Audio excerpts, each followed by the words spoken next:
Olá, seja bem-vindo a mais um episódio da nossa série devocional O Advento, e hoje chegamos ao nosso 23º dia de devocional. Será que você pode celebrar e dar um glória a Deus? O Senhor tem nos trazido até aqui por meio do seu Espírito Santo, nos dando essa comunhão, ainda que de forma virtual, onde a gente tem compartilhado o que Deus tem falado, a gente tem orado ao Senhor, orado pelas nossas famílias e abrindo os nossos ouvidos para entender de Deus o que Ele deseja que a gente faça nesse período de Natal, nesse período de Advento, para torná-lo conhecido em nossa família, em nossa casa, trabalho, faculdade. Eu acredito que nessa altura do campeonato que a gente já chegou, muito provavelmente você já deve estar de férias do trabalho, ou da faculdade, do curso, e esse é um período onde a gente pode descansar, e descansar principalmente na certeza de que Jesus é o nosso Salvador, e Ele veio ao nosso encontro. Então o Senhor Jesus é o nosso Shabat, Ele é o Senhor do sábado, Ele é o nosso descanso. Mas não é sobre descanso que a gente vai falar hoje. O tema que a gente vai tratar hoje, o título do nosso devocional é Um Sinal de Contradição. Como assim, Harrison? Um sinal de contradição? A Bíblia fala sobre Jesus ser um sinal de contradição. E aí, para falar sobre esse tema, o texto bíblico que a gente vai ler hoje é o Evangelho segundo Lucas, capítulo 2, dos versículos 33 a 35. Lucas 2, do 33 ao 35 diz: O pai e a mãe do menino estavam admirados com o que fora dito a respeito dele. E Simeão os abençoou e disse a Maria, mãe de Jesus: Este menino está destinado a causar a queda e o soerguimento de muitos em Israel, e a ser um sinal de contradição, de modo que o pensamento de muitos corações será revelado. Quanto a você, uma espada atravessará a sua alma.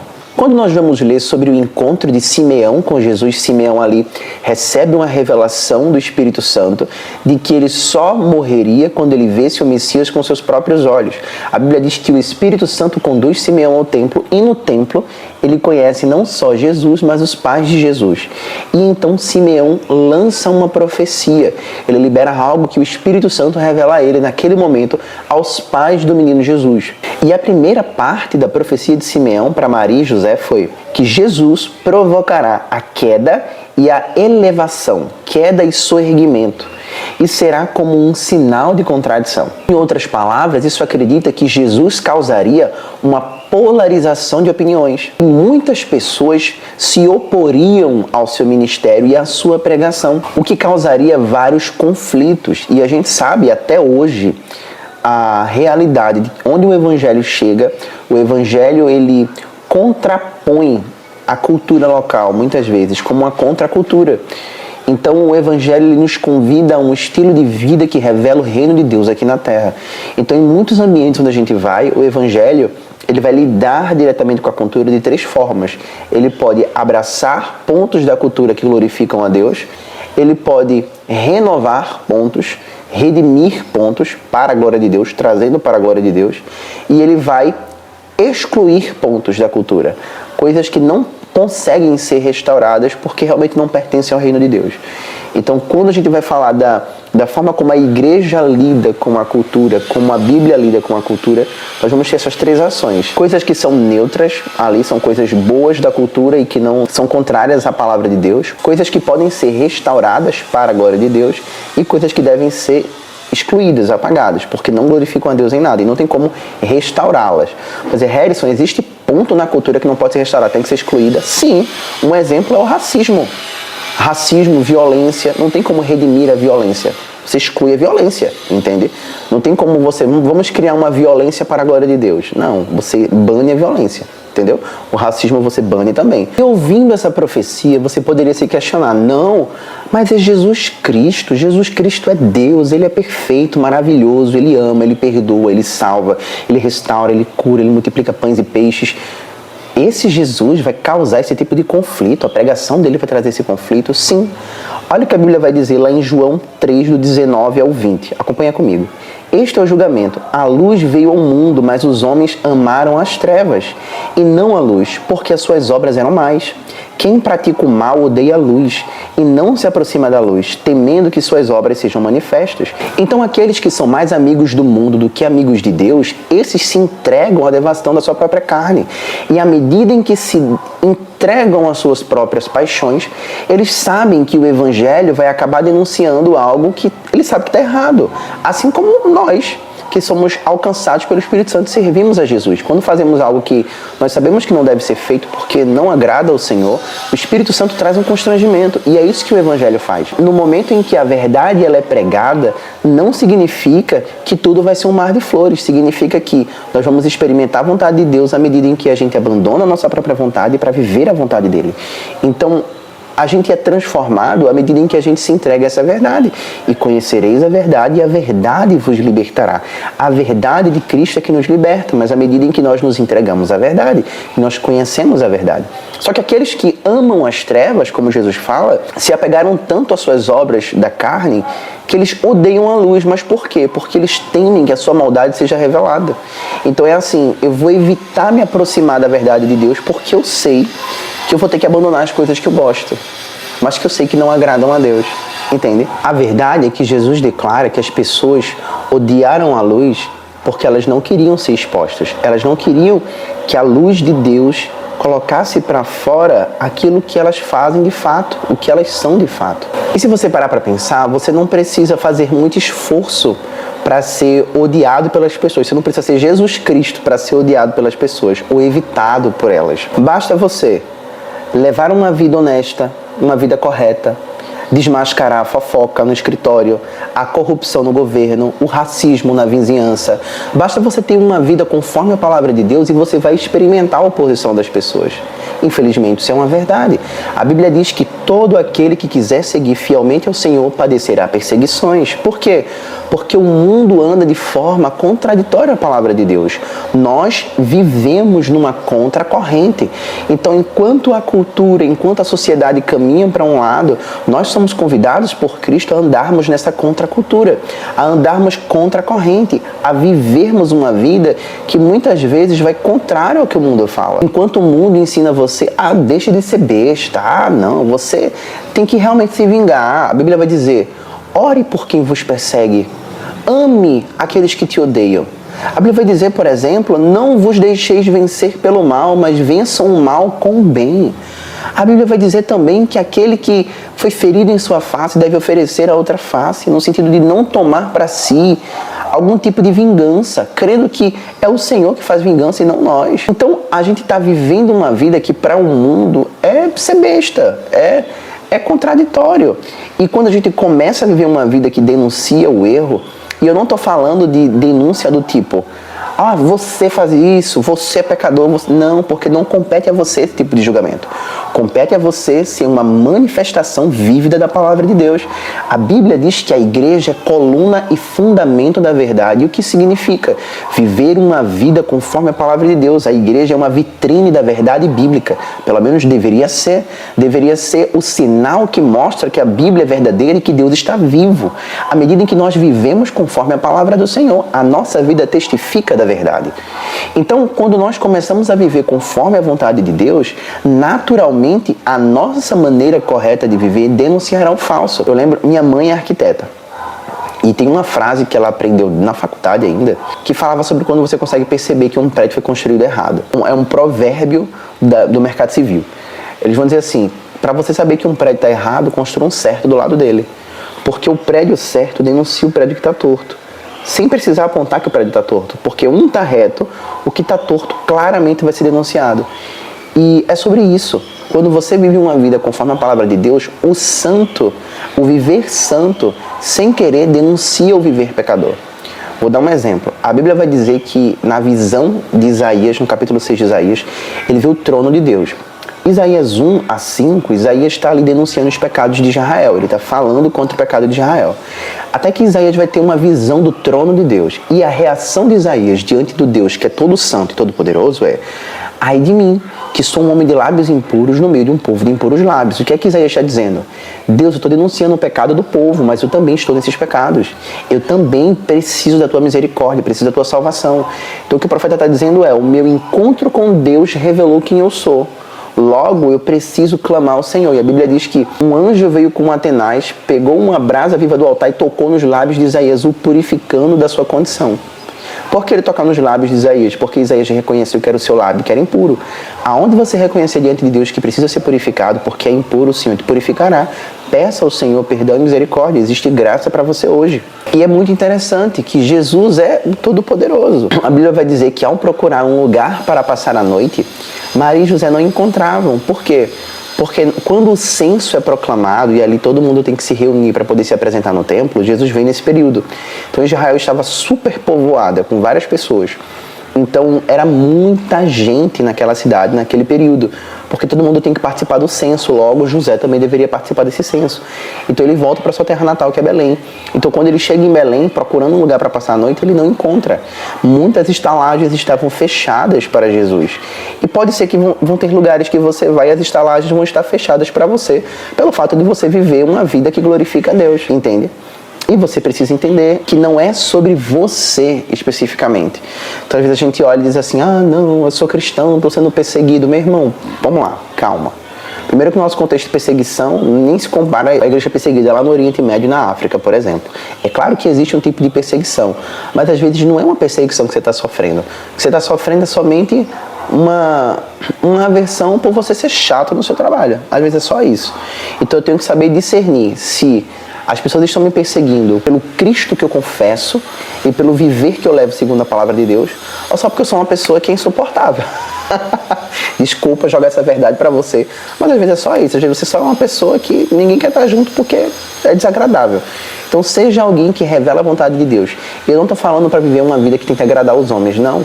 Procure agradar o Senhor e o Senhor cria essas conexões. Amém? Seja estratégico na forma de alcançar as pessoas para Jesus. Às vezes as pessoas se sentem ofendidas simplesmente pelo fato de nós vivermos uma vida que agrada ao Senhor. E aí vai vir um tipo de acusação de só quer ser santo. Glória a Deus. Quando alguém chega para mim e diz assim, não gosto muito daquela igreja não, que o povo só quer ser santo. Eu entendi a crítica da pessoa. Mas a minha resposta é, que bom que ela quer ser santa. Ela querer ser o quê? Pecadora? Ou seja, ela já é. Então nosso desejo é querer ser santo mesmo. Fulano só quer ser o correto. Glória a Deus que ele quer ser o correto. Pior se ele quiser ser o errado. Mas eu entendi a crítica que ela quis dizer. Aquela pessoa que está julgando a outra, querendo mostrar que a outra está errada e que ela está certa. Viva uma vida que naturalmente faça isso, como Jesus viveu. As pessoas podem se sentir ofendidas por você viver uma vida que glorifica a Deus. E elas estão no direito delas, elas são livres. Assim como você tem seu direito e liberdade de glorificar a Deus e ser como Ele. Mas o que Simeão está querendo dizer, existe um caráter que é ofensivo no próprio Cristo. Como assim? Jesus ofendia? Não, as pessoas se ofendiam com Jesus, com o que ele ensinava, com o que ele pregava. E todas as vezes que você revelar esse caráter de Jesus, que é santo, naturalmente todos os que amam as trevas e que são apegados às trevas, porque não têm a luz da revelação de Jesus, essas pessoas vão se ofender. Então existe algo de ofensivo no Calvário, por exemplo. Algumas pessoas vão olhar para a cruz e dizer assim, nossa, que ridículo, isso aí não é real, isso não faz sentido nenhum. Enquanto outros vão se prostrar dizendo, Jesus, muito obrigado, porque o Senhor me alcançou, isso foi por mim. Então eu não preciso pregar um evangelho mais duro para parecer mais autêntico, ao mesmo tempo que eu não preciso tornar o evangelho mais docinho, a fim de agradar as pessoas e atraí-las. Não, eu tenho que pregar o evangelho como ele é, como ele está escrito na palavra de Deus. Quem atrai a vida é o Espírito Santo. O nosso papel é de semear a palavra de Deus. Aonde a semente vai cair, aprove ao Senhor. Por quê? Porque Paulo planta, Apolo rega, mas é Deus que dá o crescimento. No fim, é só Deus que faz crescer. A vinda de Jesus para nós, os seus filhos, nos dá um encargo de sermos pacificadores, ou seja, pessoas que promovem a paz aonde vão. Mas isso não significa que não haverão conflitos. Para a paz ser estabelecida, muitas vezes o conflito vai vir. Você precisa estar preparado para, na hora do conflito, durante o conflito, revelar o caráter de Cristo, que ama, que perdoa, que abraça, que mesmo sendo rejeitado, traído com um beijo, chama o seu traidor de amigo. É isso que a palavra está falando. Então não é viver uma vida de falsidade. A verdade é que quando Jesus chama Judas de amigo, isso fala sobre o caráter de Jesus. Porque a minha reação revela quem eu sou. A minha ação é calculada, mas a minha reação me pega desprevenido. E é a minha reação que revela o que está dentro do meu coração. porque a boca fala do que está cheio o coração. Então, quando eu trato meu inimigo com perdão, isso fala mais sobre quem eu sou, quem Cristo está formando em mim, do que com o outro em si. Às vezes a gente está pensando assim, eu que não vou perdoar, eu vou guardar isso, estou com raiva, ele está errado. Meu irmão, isso só revela para mim o seu coração. Então, se alguém me trata mal, isso fala sobre ela, não sobre mim. Se alguém não aceita o Cristo que eu carrego, isso fala sobre ela, não sobre mim. Eu tenho que desvincular, entendendo que quando alguém me odeia, não odeia a mim, Harrison, odeia o Cristo que eu carrego. Então é Cristo que vai fazer a vontade dele ser cumprida, não sou eu. Eu não preciso estar procurando me defender, uma vez que Cristo é o meu advogado e ao mesmo tempo é meu juiz. Olha o que Jesus declarou, lá em Mateus capítulo 10, do versículo 34 ao 39. Olha o que Jesus disse. Não pensem que eu vim trazer a paz à terra. Não vim trazer paz, mas a espada. Pois vim para fazer que o homem fique contra seu pai, a filha contra sua mãe, a nora contra sua sogra. Os inimigos do homem serão sua própria família. Quem ama seu pai ou sua mãe mais do que a mim não é digno de mim. Quem ama seu filho ou sua filha mais do que a mim não é digno de mim. E quem não tomar a sua cruz e não me segue não é digno de mim. Quem acha sua vida perderá, e quem perde sua vida por minha causa a encontrará. O que Jesus está dizendo é que o Evangelho é muito mais precioso do que a nossa própria reputação. Jesus está dizendo que muitas vezes nas nossas famílias nós sofreremos algum tipo de conflito por simplesmente querer viver a vontade de Deus e ser como Jesus aqui na Terra. Viver como Jesus aqui na Terra. Então, entenda que Ele mesmo deixa claro pra gente que Ele nos enviará como ovelha em meio a lobos. A verdade é que essa é a realidade do carregar a cruz. O que é o carregar a cruz? É a confissão pública de que eu tenho um compromisso. Vou dar um exemplo. Quando Jesus carregou a cruz até lá, no Gólgota, historicamente, o carregar a cruz, essa marcha carregando a cruz, era uma forma de publicamente mostrar às pessoas que eu sou merecedor dessa cruz. Que eu tenho algum tipo de culpa, que eu tenho algum tipo de responsabilidade por estar carregando essa cruz. Então Jesus estava levando para as pessoas ele é merecedor disso. Por isso Isaías 53 declara, lá no versículo 4, certamente ele tomou sobre si nossas enfermidades e sobre si levou nossas doenças. Contudo, nós o consideramos castigado por Deus e por ele afligido. Então as pessoas olhavam aquela cena e diziam assim, é isso, você merece. É Deus te castigando, você merece. Só que as pessoas não entendiam o que Jesus estava fazendo. Então, para as pessoas que estavam vendo Jesus carregar a cruz, era como se para elas Jesus estivesse dizendo, olha, tá vendo essa minha cruz? Porque eu mereço isso. Só que não. Ele carregou por amor a nós. Quando ele nos chama a carregar a cruz, é nesse sentido de uma confissão pública de fé. É sobre uma confissão de uma responsabilidade com Jesus. Então eu carrego a cruz, eu decidi viver de forma em que eu mortifico a minha carne, eu confio em Jesus Cristo, eu sigo os seus passos.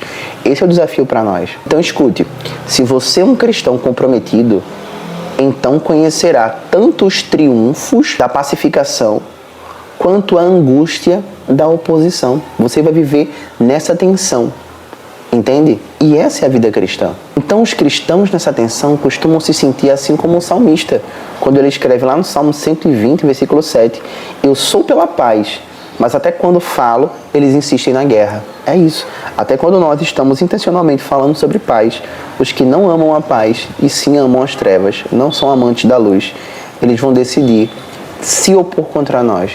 Por isso que Simeão declara sobre Jesus, você será um sinal de oposição. Então eu queria falar com você de forma mais pessoal agora. Talvez você esteja passando por um momento de oposição, seja no trabalho, seja em casa, seja em qualquer situação da sua vida. Você está passando por um momento de oposição. Isso não revela quem você é, se você vive conforme a palavra de Deus. Isso revela sobre o outro. Pelo contrário, a Bíblia diz que esse é um sinal que você está sendo fiel ao Senhor. Porque aonde Paulo chegava, havia ou avivamento ou tumulto. O que é que acontece quando você chega num lugar? Então que você possa glorificar a Deus até nos momentos de oposição. Lembrando que Jesus já deixou isso claro para nós, que ele seria um sinal de contradição. Então eu queria convidar você a inclinar sua cabeça onde você está. Coloca a tua Bíblia aí para o lado e eu quero orar com você. Amém? Pai, é fato, Senhor, que no mundo nós teremos aflições. E já temos sentido algumas delas hoje, Senhor. Mas eu sei que Tu já venceste o mundo e a sua oposição. Eu te peço, Senhor, que a imagem do Teu Filho Jesus seja formada em mim Eu quero ter o caráter de Cristo e ser como Ele, viver como Ele, amar como Ele. Sei que ninguém é como Tu, Senhor, mas opera em mim essa transformação diária. Espírito Santo, faz brotar em mim o Teu fruto, faz em mim o Teu querer. Sei que estás comigo, Pai. Então, que me podem fazer os homens? Não temo este mundo mau. Eu temo a Ti, Senhor, e quero viver de forma que Te louve em todas as coisas que fizer. Eu oro e desde já Te agradeço, porque sei que Tua presença é constante em minha vida. Eu oro em nome de Jesus, para a glória de Deus Pai. Amém. Amém?